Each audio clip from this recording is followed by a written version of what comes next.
Hello जी hello. अभी मेरे पतिदेव की कॉल आई है, उन्होंने बोला है कि मुझे घिया के कोफ्ते खाने हैं। फिर मैंने कहा चलो ठीक है, रात को डिनर में घिया के कोफ्ते बन जाएंगे। फिर मैंने जाके फ्रिज में चेक किया तो मेरे पास तो घिया थी ही नहीं। फिर सोचा क्यों ना मार्केट से ले आऊं, बिल्कुल यहाँ घर के पास में ही है। तो फिर मैंने सोचा चलो चलते हैं। फिर मैं और अक्षरा जा रहे थे। अक्षरा बोली मम्मी कानों में इयरिंग्स नहीं डाल रखे, इयरिंग्स डाल लो आप, ऐसे अच्छे नहीं लग रहे। फिर मैंने कानों में इयरिंग्स डाल लिए। फिर मैं नीचे उतरने लगी। फिर मुझे ध्यान आया, अरे मैंने तो जूते भी नहीं पहने। फिर मैंने सोचा चलो कोई बात नहीं, पहले घिया ले आते हैं, फिर घूमने जाएंगे तब जूते पहन लेंगे। हम यहाँ आगे बढ़े, देखा तो ये भैया पपीज को आज घुमाने के लिए नहीं ले गए, ये यहीं लिए बैठे थे। फिर मैंने इन भैया से इन प्यारे प्यारे पपीज का डॉगीज का नाम पूछा। इन्होंने एक का कोको बताया और एक का चिक्की बताया, जो दोनों नाम मुझे बहुत पसंद आए। जैसे ही मैं पलटी, इतनी तेज आवाज आ रही थी, देखा तो मेरी फेवरेट थार निकल के गई मेरे पास से। फिर हम यहाँ से आगे चल दिए सब्जी मंडी की ओर। देखा तो इतना प्यारा कबूतर था। अक्षरा बोली अरे मम्मी पकड़ लो इसे। मैंने कहा नहीं।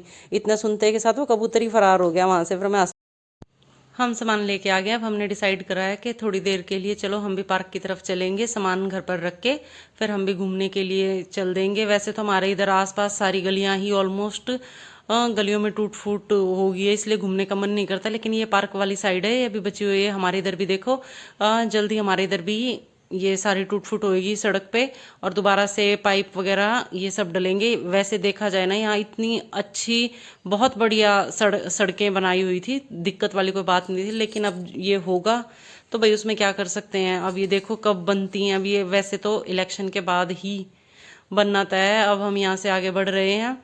आगे बढ़ते हुए एक आंटी मिल गई, उनसे हाय हेलो हुई है, वो आगे की तरफ निकल गए। अब हम जैसे पार्क की तरफ मुड़ने चले, देखा तो इधर भी बुलडोजर पहुंच चुका है, जिसे देखकर बहुत बुरा लगा, क्योंकि ये रोड भी ऑलमोस्ट आधा इन्होंने खोद ही दिया है। अब तो पार्क के अंदर अंदर ही थोड़ा बहुत घूम सकते हैं। अब हम आगे चल दिए। ये देखा कुत्ते इतने मजे से दिन दहाड़े सो रहे हैं, इतनी अच्छी नींद ले रहे हैं। अब हम आगे की तरफ बढ़े, आके बेंच पे बैठ गए। इधर से हम फिर जेसीबी की खुदाई वगैरह देखने लग गए।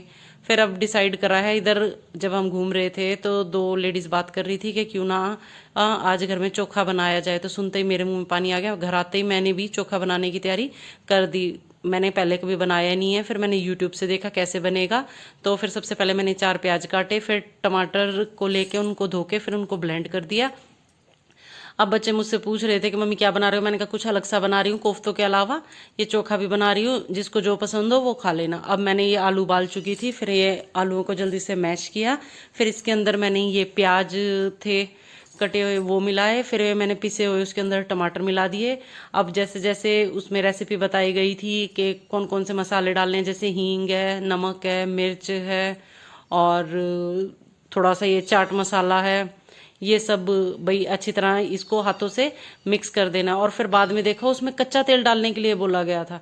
फिर ये कच्चे तेल वाला बात तो मुझे अच्छी नहीं लगी, तो इसके लिए मैंने सोचा क्यों ना मैं तो तड़का ही लगाऊंगी, क्योंकि कच्चा तेल तो शायद ना बच्चे खाएंगे ना ही भाई मुझे पसंद आएगा, और उनके लिए तो कोफ्ते बनने ही थे।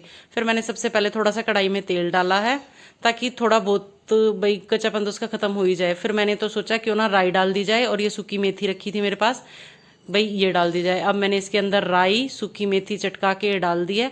फिर उसमें मैंने लास्ट में नींबू भी निचोड़ दिया। फिर मैंने ये गैस सारी आसपास साफ करी, क्योंकि जो राई डाली थी ना, तो राई जब भाई गर्म तेल में डलती है तो छिटक के बाहर आते हैं, तो ऑयल की छींट वगैरह लगी थी, वो मैंने सारी साफ करके फिर मैंने इसको अच्छी तरह अब नींबू डाल के इसको अच्छी तरह मैश कर दिया है। और अब मैंने इसको मिला दिया, और ये मेरा चोखा बनकर तैयार हो गया। और अब मैं चखूंगी इसको, और मैं फिर बताऊंगी कैसा बना। और ये मैंने चखा, ये टेस्टी था, बस इसमें थोड़ा सा नमक कम था। लेकिन रियलिटी बताऊं, ये बिल्कुल आलू की पिट्ठी थी, जैसे हम आलू के पराठे बनाते हैं बिल्कुल वैसे।